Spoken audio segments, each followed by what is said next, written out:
అదే RTV app వార్తల్ని క్షణాల్లో చదివే అవకాశం ఉంటుంది. ఒక న్యూస్ పేపర్, ఒక టెలివిజన్ ఛానల్ మీ చేతుల్లో ఎప్పుడూ ఉంటాయి. నా పేరు మహేష్, పీడీఎస్యు రాష్ట్ర అధ్యక్షుడిని. దేశవ్యాప్తంగా నీట్ యూజీ పరీక్ష ఫలితాలు ఈ నెల 4వ తారీఖున విడుదలైనాయి.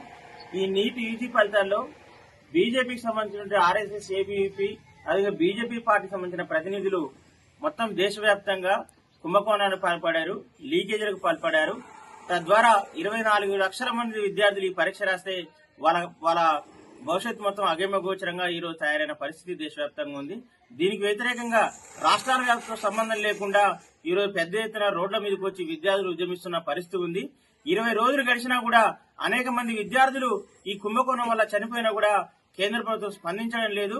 కాబట్టి మేము పీడీఎస్ విద్యాసంఘంగా ఈ నీట్ యూజీ పరీక్షని రద్దు చేసి ఎన్టీఏని కూడా రద్దు చేసి డాక్టర్లని తయారు చేసినటువంటి పరీక్షని అది రాష్ట్రాలకి ఇవ్వాలని చెప్పేసి మేము డిమాండ్ చేస్తా ఉన్నాం. ఇంకోవైపు కేంద్ర ప్రభుత్వం ఈ రోజు అంటే అంబానీల మీద, ఆదానీల మీద, కార్పొరేట్ శక్తుల మీద ఉన్న ప్రేమ ఈ రోజు దేశంలో ఉన్నటువంటి విద్యార్థుల మీద లేదనేది మనకు స్పష్టంగా కనపడతా ఉంది.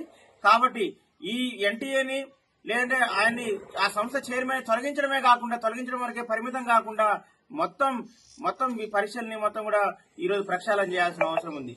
రాష్ట్రంలో రేవంత్ రెడ్డి ప్రభుత్వం ముఖ్యంగా తన పరిపాలన 7 నెలలు కావస్తున్నా కూడా ఇప్పటి వరకు కూడా విద్యాశాఖకు మంత్రిని కేటాయించకపోవడం, అదిగా ప్రభుత్వ పాఠశాల సమస్యలు పరిష్కరించకపోవడం, ప్రైవేట్ కార్పొరేట్ విద్యా సంస్థల్లో ఫీజుల దోపిడీని ఆపలేకపోవడం చాలా ఘోరమైన తప్పిదంగా మేము భావిస్తా ఉన్నాం. ఫీజుల నియంత్రణ చట్టాన్ని అమలు చేయడంలో రేవంత్ రెడ్డి సర్కార్ విఫలమైంది. తద్వారా ఎప్పట్లాగనే తెలంగాణ రాష్ట్రంలో కోట్లాది రూపాయల ఫీజుల దోపిడీ జరుగుతా ఉంది. దానికి వీళ్ళు మద్దతు పలుకుతున్న స్థితిని మనం చూస్తా ఉన్నాం. కాబట్టి మేము ఒకటే డిమాండ్ చేస్తా ఉన్నాం, ప్రభుత్వ విద్యా సంస్థల్లో, స్కూళ్లు, కాలేజీలు, యూనివర్సిటీల్లో మొత్తం కూడా సమస్యలు పరిష్కరించాలి.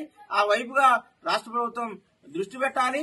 అదేవిధంగా ప్రైవేట్ కార్పొరేట్ విద్యా సంస్థలను మొత్తం కూడా నియంత్రించాలని చెప్పి ఈ సందర్భంగా డిమాండ్ చేస్తా ఉన్నాం.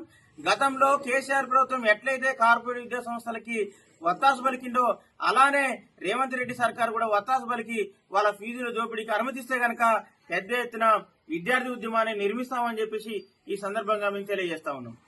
మరిన్ని వీడియోస్ కోసం ఛానల్ ని సబ్స్క్రైబ్ చేయండి. లేటెస్ట్ అప్డేట్స్ కోసం వాట్సాప్ ఛానల్ ని ఫాలో చేయండి. అండ్ లింక్ డిస్క్రిప్షన్ లో ఉంది.